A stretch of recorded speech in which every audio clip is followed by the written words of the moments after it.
Um, okay, so welcome back to class 13. So we shall go on discussing about canonical ensemble and find out its properties over this class and the next and so on. So next 2-3 classes will be on canonical ensemble, general properties.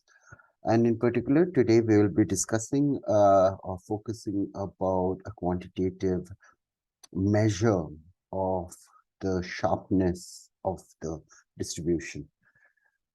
The point to make at the end of this class is basically that the distribution, the probability distribution in terms of energy of a system which is in thermal contact with its reservoir.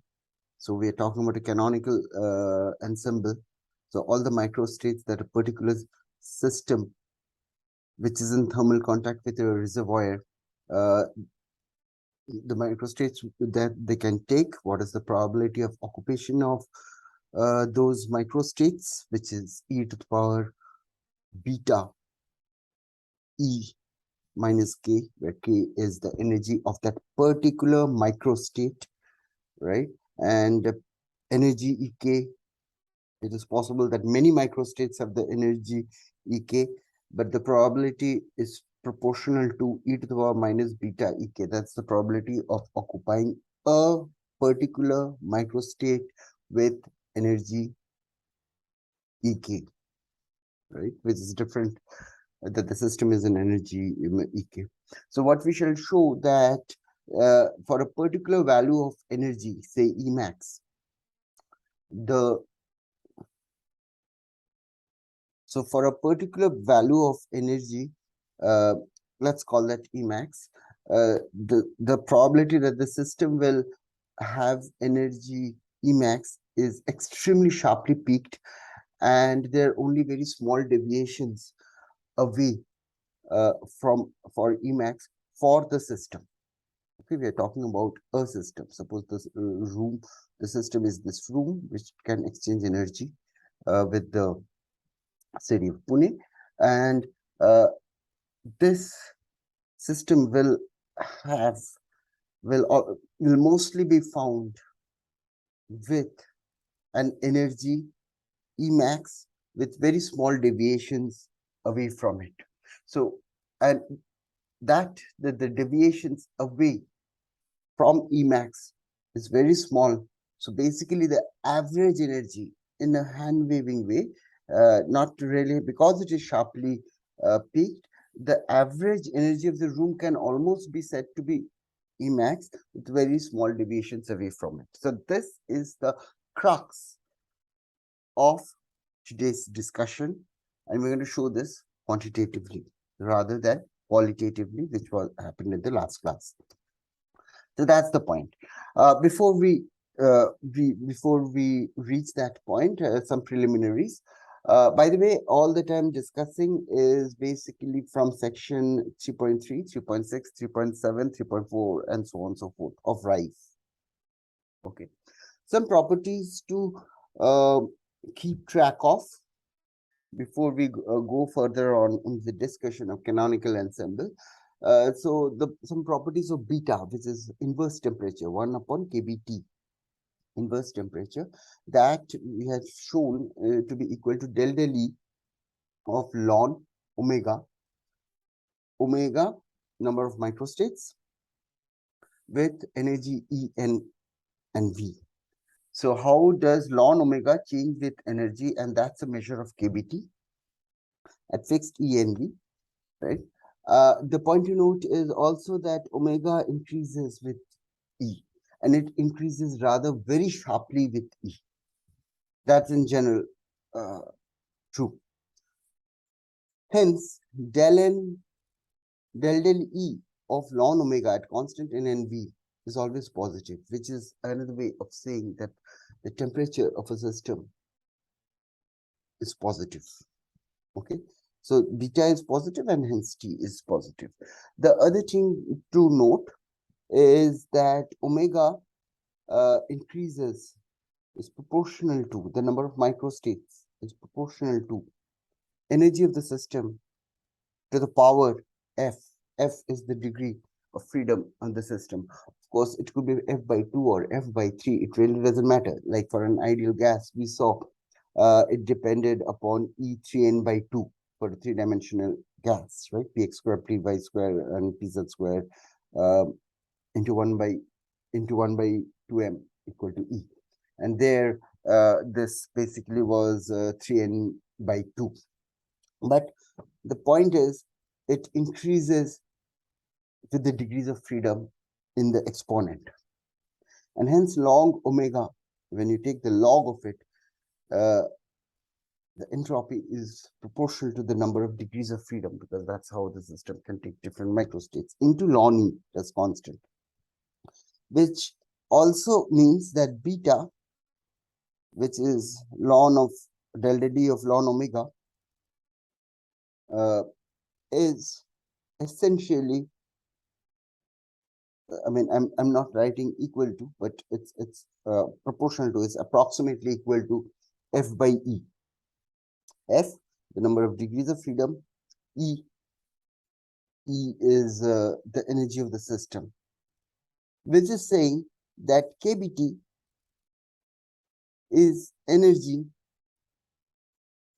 by F, energy of the system by F, or KBT is order of, it's an estimate of the energy per degree of freedom that each particle or each constituent or each degree of freedom can explore. So an estimate of KBT is the energy per degree of freedom above the ground state. So this is important, right? I mean, it's above the ground state. So if there's thermal fluctuation, there is thermal energy, you get excess higher energy states. So that's the message. We'll come to this step by step. So this holds in general and not in with specific about an ideal gas. And when I say F, there could be a factor of half if it's an ideal gas, or 3n by 2 and so on. So this is, I've not used equal to sign, but order of.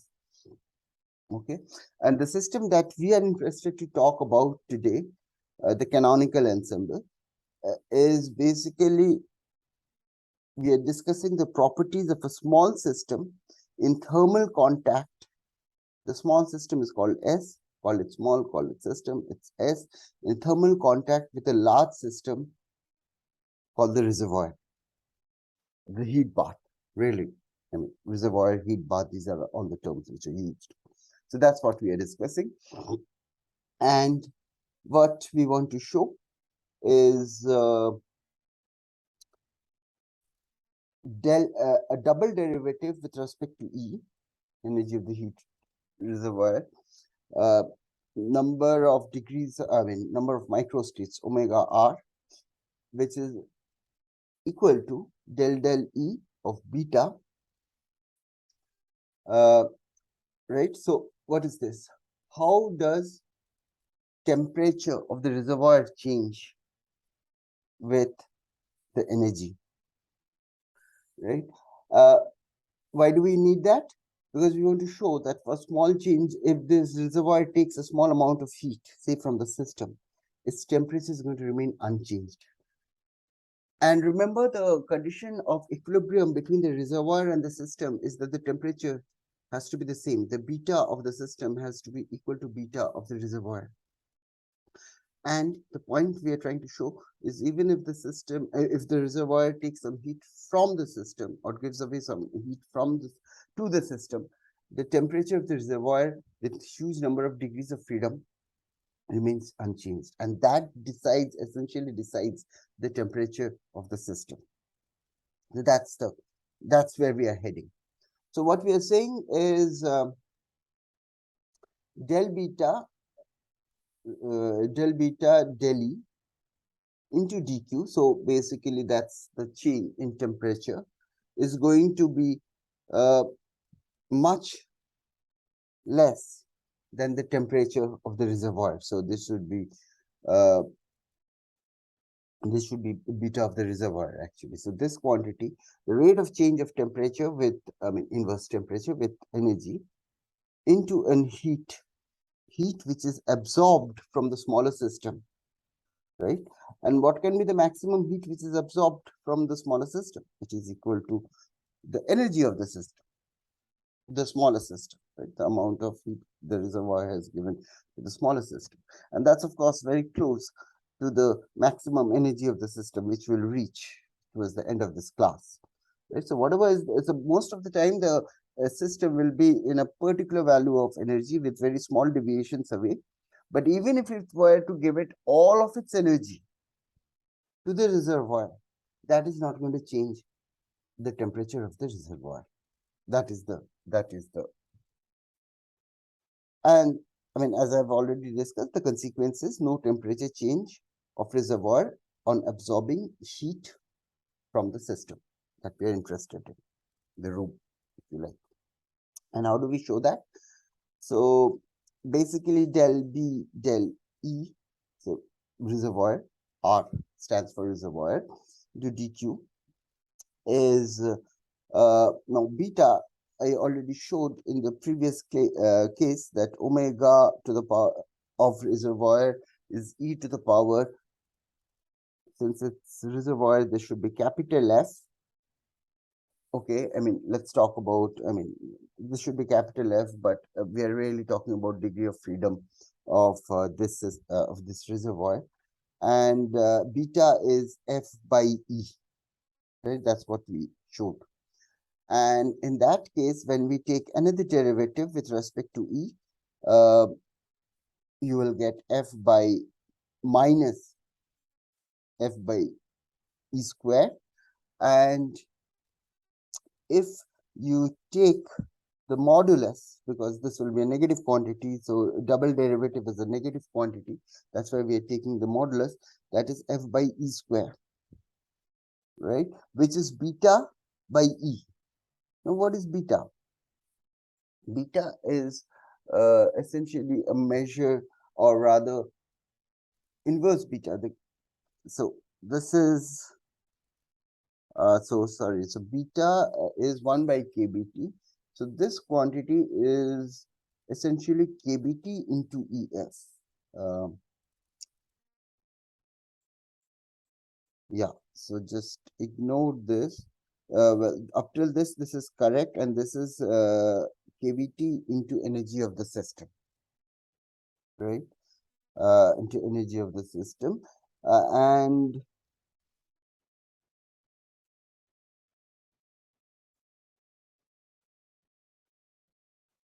yeah, so beta by ER.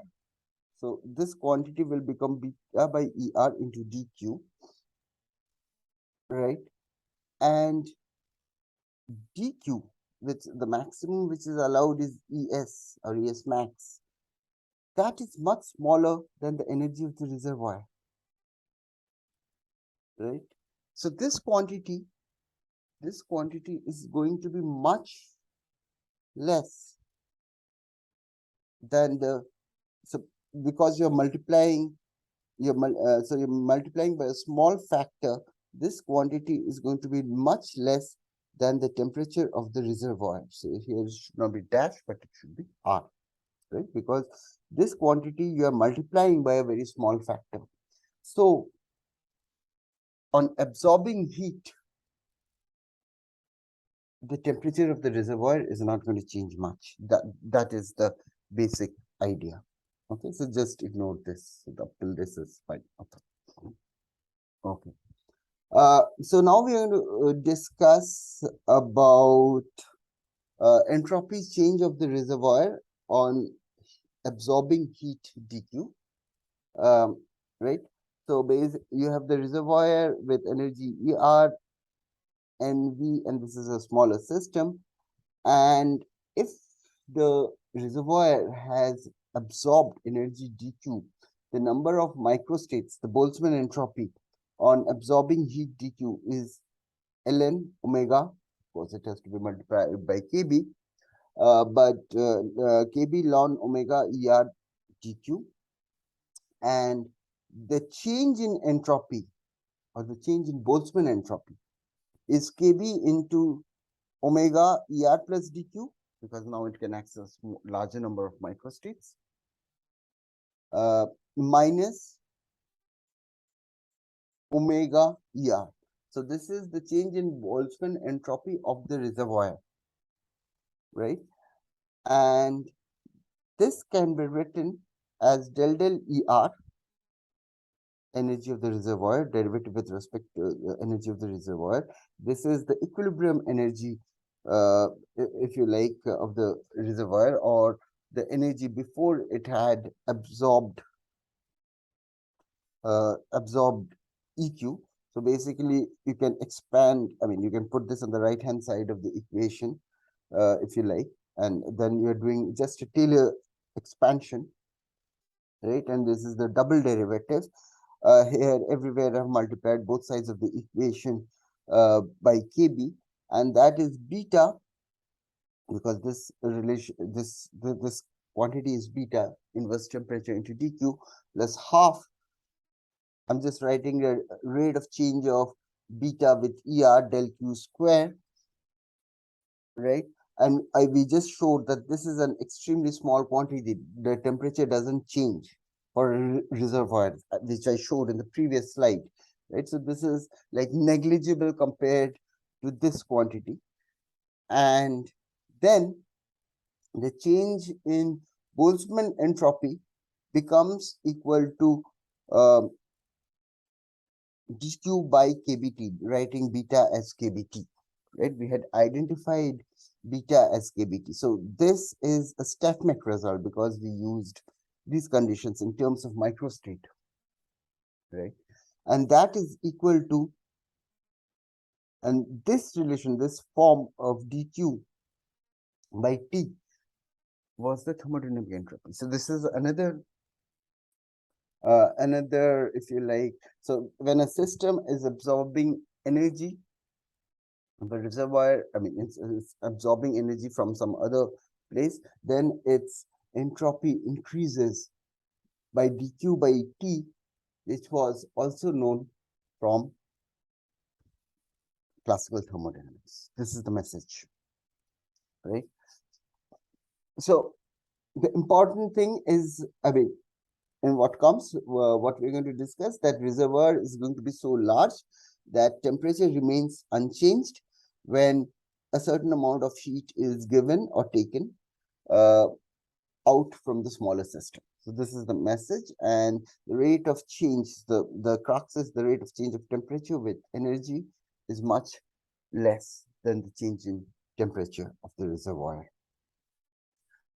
And what we had already discussed, and even discussed at the beginning of today's class, is that now we are focusing on the system, okay, which is in contact with the reservoir, because we are typically, wherever we are looking in the lab, we are typically looking at a system whose temperature we control. And that temperature, either through the AC or through the environment, right? When you're taking measurement of a sample, if you're talking of the temperature of this room, we are always somehow controlling the temperature. We are not controlling the energy. This room is not isolated, right? So we mention the temperature which we control, and then we look at the properties of the system. Hence, canonical ensemble is a system which we, rather than an isolated system which corresponds to the microcanonical ensemble, we're typically working with, or we're surrounded, if we keep the total number of particles fixed, more by canonical systems or canonical ensemble, where basically the system can exchange energy with its environment. And the point which we have discussed qualitatively in the past is the number of microstates. When the system is given an energy E, the number of microstates increases incredibly rapidly. I mean, if the system has more energy, it will access more number of microstates, but also in parallel to that, it is true that the probability of accessing that particular microstate with energy ES goes rapidly down. right? And that the system will be found in energy E. Now we are talking about the system will be found in energy E, or the system will have energy E, or the system will be able to take away energy E from the reservoir, is a sharply peaked function because it's a product of the number of microstates into energy of those microstates, right? And that's a very sharply peaked function. And what we are going to discuss is the nature of this function. We'll show that it's a Gaussian essentially, and its standard deviation or its variance. Variance is square of the standard deviation. The variance or the so variance is a measure of the fluctuations in energy. So how much does the system fluctuate away from its maximum energy, which can be taken very close to its average energy because because the energy distribution or the probability distribution is so sharp peak. And what we're going to discuss today is how much does the system fluctuate away from the peak of the maximum, peak of the distribution or the maximum of the distribution. And that fluctuation of a quantity is measured by its variance or standard deviation. They're related by a square root. And the variance is measured in terms of the energy of the system minus the mean energy of the system. And this mean energy of the system is very close, as we will show, to the peak, the value of the energy at the peak of the probability distribution. So E minus E average, and this can be a positive quantity or a negative quantity. E can be greater than E average or E can be less than E average. Hence, we are taking a whole square and then calculating an ensemble average. Ensemble average means average over all the microstates of the system with a corresponding weightage, right? So this is the quantity which we are calculating, and we'll show most probably in the next class that this thing can also be written that as E square average minus E average square. But fluctuation is what we are calculating, whether you write it like this or write it like this. And these angular brackets imply ensemble average. So the system will try to explore all the microstates, not with equal probability this time, right? Higher energy microstates have lower probability, but higher energy microstates also has a larger number of microstates. So the product can be significant. It need not be absolutely very close to zero. And what is the fluctuation away is what we are going to study.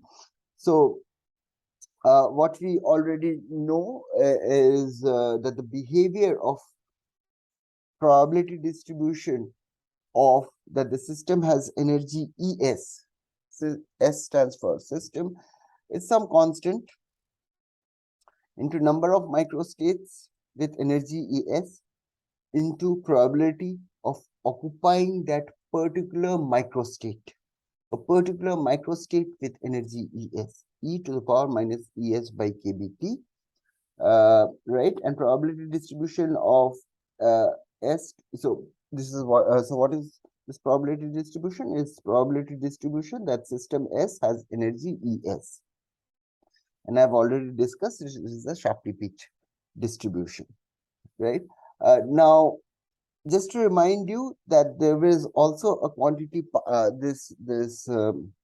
so what we had shown that the probability that a particular microstate will be occupied, that the system will be in a microstate with energy ES, is this factor, the so-called Boltzmann factor, and it's proportional. There was some proportionality constant, and that proportionality constant can be basically 1 by Z, where Z is sum over all microstates. So this sum is over all microstates e to the power minus beta ei. And later we will show that this z, which is called the partition function, is related to the free energy of the system. The free energy, the thermodynamic free energy, it has all the right properties. Log of kBt into log of z has all the right properties of free energy.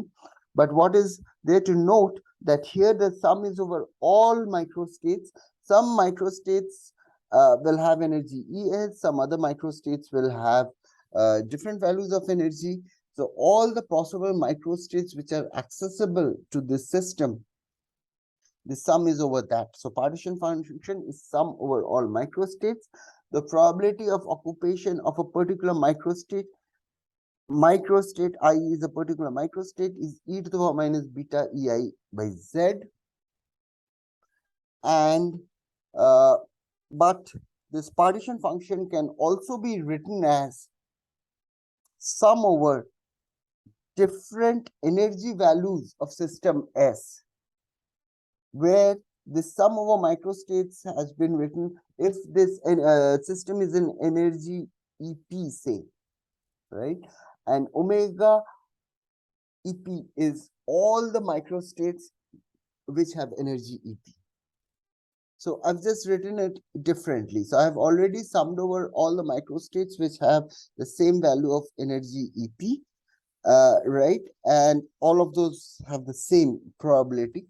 Hence, you're just so basically this thing can be written as a double sum, right? Here you have already counted all the number of microstates which have the same energy EP. So this is what the partition function is, and that is the so-called normalization constant, because yeah, we had shown that the probability was equal to, so this is what we had shown, this normalization factor. So this now, so essentially now if you sum pi, right, you'll get equal to 1. The sum over all microstates will be equal to 1. Z is the normalization factor equal to this. And suppose you wanted to calculate some quantity x, right? The system is exchanging energy with the environment, and correspondingly you can think of this nearly infinite set of microstates, and this collection is called the canonical ensemble. And if you wanted to calculate it, you would simply take a ensemble average. And how would you take the ensemble average? This angular bracket is ensemble average, and that is you allow the system to take all the microstates that the system can access, different probabilities, of course, and figure out or calculate or measure what is the value of that quantity that you're interested in. Suppose you want to measure the potential energy. So then as the system is accessing different microstates, different energies, what is the value of that quantity you are interested in that particular microstate, right? And what is the probability of occupation of this microstate? It's e to the minus beta ei. I is a particular microstate by z. This factor z is missing, so xi pi is the probability that the system is in a particular microstate I, which is this quantity, into value of that quantity while the system is in that microstate. So that's all that I have written, and the factor z is missing here. It should be this, right? Xi could be any xi is basically any quantity whose value you want to measure. It could be kinetic energy, it can be potential energy, it could be the mean energy, whatever you want to measure. And xi is the value of that quantity in a particular microstate I. Right? So yeah, and so we are really interested, I mean, so this is all that we have as we are going along. This is basically a reminder of what I had already said, and we're going to discuss more about Z in the next class. But I had to tell you about this, about the normalization constant and so on and so forth. And we are interested in the behavior of PES, or the fluctuation of PES about its maximum value, right? So we have already discussed that PES distribution. We are going to basically look at deviations in so when energy of the system deviates from the maximum value of the energy where it is very sharply peaked, how quickly does PES fall? So when the energy of the system is not equal to Emax, how sharply does PE falls? So that's what we are interested in. And let's write all the quantity, define eta as ES, which is the energy of the system, minus ES max, S for system, max for the maximum, where the point where it is maximum. So this is essentially the deviation of energy from its maximum value. And how does PES depend upon eta is what we are interested to figure out. And so expanding ln of omega ES. Why are we doing a Taylor expansion of ln of omega? Because it's a more slowly varying function than omega to the power omega ES. So this is basically making it this is a very rapidly increasing function. If you take a log, just more slowly varying function. And so ln of omega ES equal to ln of omega ES max. So that's where omega is maximum, right? The number of microstate is maximum. But is that what we want? We want the probability. Okay, but okay. So we'll come to that. So here, all that we are writing is yeah. Okay. So we are interested. So we are calculating omega when the system has energy ES max. Okay, and so we already that's the number of microstates. The number of microstates when the system has ES max, which is a particular value where this quantity, this probability is the maximum. So we are expanding about that. So ln omega ES equal to ln omega ES max plus del E of ln omega S, where this quantity is calculated when the energy is equal to ES max. So I have written that into eta plus half double derivative of del omega del E. But again, it is calculated when the energy of the system is ES max. So you are calculating for that particular omega when energy is X max into eta square plus higher order terms. And eta is so we and this is a negative quantity as we have shown previously, right? And this of course is related to temperature. So this is beta and this is a negative quantity. Hence we define a positive quantity lambda, which is minus of a negative quantity. So this is negative, minus of this is of course positive, right? And the symbol that we are following is omega max. This sometimes I use this, and that is supposed to mean omega, the number of microstates at Emax. Okay, so whatever be its value of Emax, but it's Emax, the number of microstates. So that I refer to as omega max. So I use it somewhere here. Yeah, so that's where I use it. Okay, now similarly for reservoir also has a particular preference for a particular energy, right? Because the system is very sharply peaked for a particular value of energy, and the total sum of energy of the reservoir in the system is constant. It's considered to be an isolated system. So the reservoir itself has a particular value of energy, ER max, and correspondingly, there's a certain number of microstates of the reservoir. So that's why there's a subscript R corresponding to energy ER max. Now, whatever energy, so if the system deviates slightly from its maximum energy, the same amount of energy has to be given to the reservoir.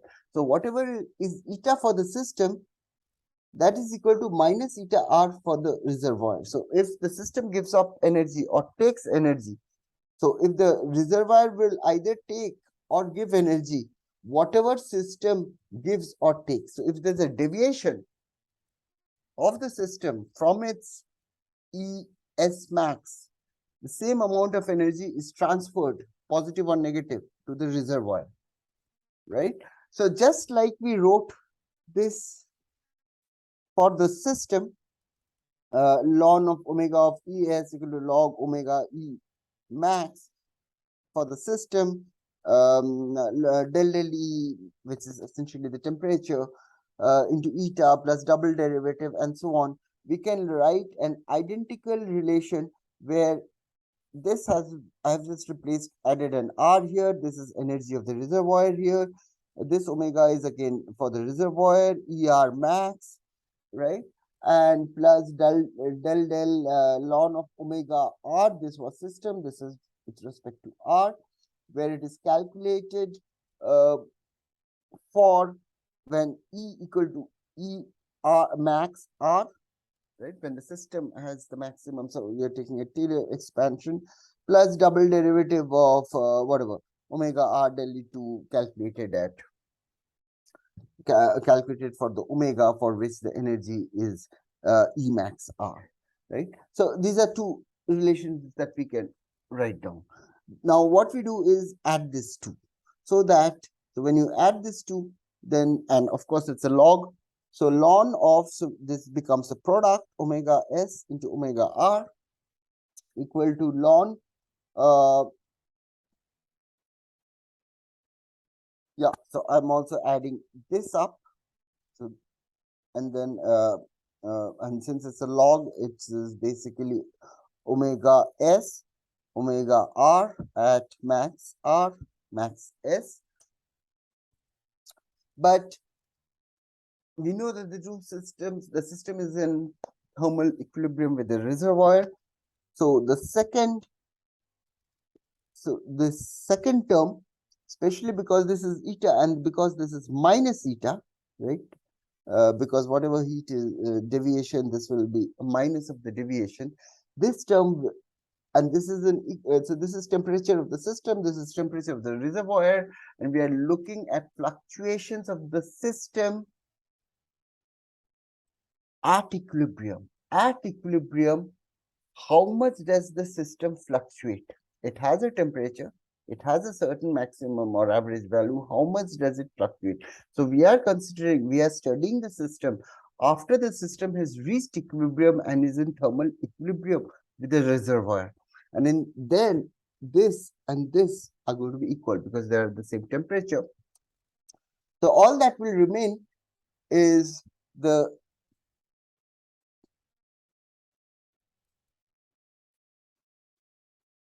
where did it go?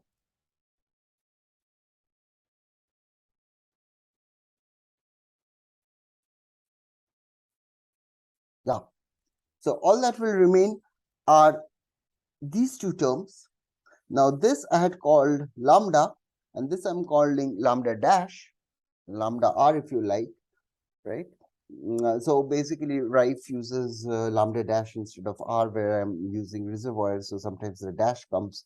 So this is minus half because this was plus, but we are writing in terms of lambda, hence an extra minus comes, and these are positive quantities, eta squared plus higher order terms.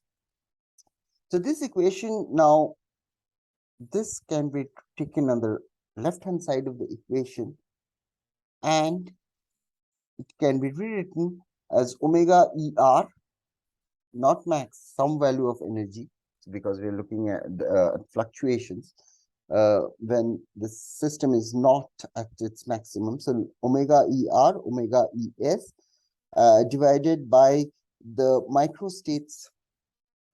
This is the microstates when energy, not that the energy is maximum, but where the probability is the maximum, the corresponding energy, right? So the probability is maximum. So this is what you get. But now what we are looking is for the whole system. So those are two, I mean, they're in thermal contact, right? But so this into this is the total number of microstates.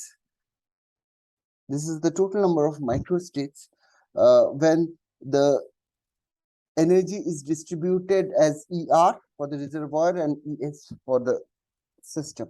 And this is the number of microstates when the probability distribution are peaked for both, right? Yes. So this quantity, if you think, right, now we are looking at the entire system. We are looking at the entire system, right? So this essentially, because we are, I mean, so now we are looking at the entire system, which is an isolated system, and the total number of all microstates now are equally probable, and the number of microstates corresponding to ER and ES, and this is the number of microstates when the energies are Emax R and Emax S, right? And this quantity is equal to minus lambda plus lambda dash ES minus, I mean, it's basically eta square, which I've written as ES minus ES max whole square. Now, what is the meaning of this? Now, this quantity, if you think a bit, is the probability that the system is in energy ER and ES. Okay? And furthermore, I think I'm writing down the properties of lambda and lambda dash. Beta was F by E, which we had shown. Lambda was minus del beta del eta, which goes as F by E square, right? And beta by E, or what is E, which is 1 by E by K beta. So the probability, because the number of microstates, right, if you divide by the total number of microstates, is the probability that the system is in energy ES, right? And this, and if you divide by the total number of microstates, is the probability that the system is in energy ES max, right? So then the probability that the system has energy ES, which is in a deviation, which is deviates from the energy ES max. And if you take that log away, you put it in the exponential, and you get e to the power minus half lambda plus lambda dash into eta square. And this is like a Gaussian, right? It's like a Gaussian where eta is, of course, ES minus ES max. Now, I would like you to note that lambda dash is 1 upon ER max, an estimate of it, the reservoir, the energy of the reservoir into KBT. And the lambda of the system is 1 upon ESM into KBT. Now, this ERM is much larger than ESM because it's a reservoir, it's much larger, it's much larger degrees of freedom. And thereby lambda dash or lambda of the reservoir is much smaller than lambda S. So what we can replace in this is the probability that the system will have energy Es, which is different from the value of the probability or when the energy is Emax, is the probability of this into exponential minus Es minus Em and the what is it called, the standard deviation, sorry, the variance is Em into kBt. Now kBt is the energy per degree of freedom. It's a measure of the energy per degree of freedom. Well, kBt is kBt, and I mean the energy of the various degrees of freedom was written in terms of kBt, right? And this is a small quantity. So in that case, if there are large fluctuations away, so if Es is significantly, it goes away from ESM, the maximum value, by suppose 50% of it, right? That will have very low probability, because this is okay order of energy of the system, but this is multiplied by an extremely small quantity kBt. So basically the standard deviation or the variance, square of the standard deviation is the variance. It is Es max into kBt, and this is a very small quantity. So deviations away from its maximum energy, as soon as it goes order of, I mean, well, this essentially is n, it's of value n, its order of magnitude is value n, right, n kBt. So the variance is extremely small. And if you talk about the standard deviation, that is square root n into kBt. So whatever is its energy, the deviation is square root n into kBt. So there can be extremely small deviations away from its maximum value, right? And if you just realize, well, we'll just continue that in the next class, because if I write it down, it will be so much easier. But before that, I have to do some other things. So we'll just stop the recording here.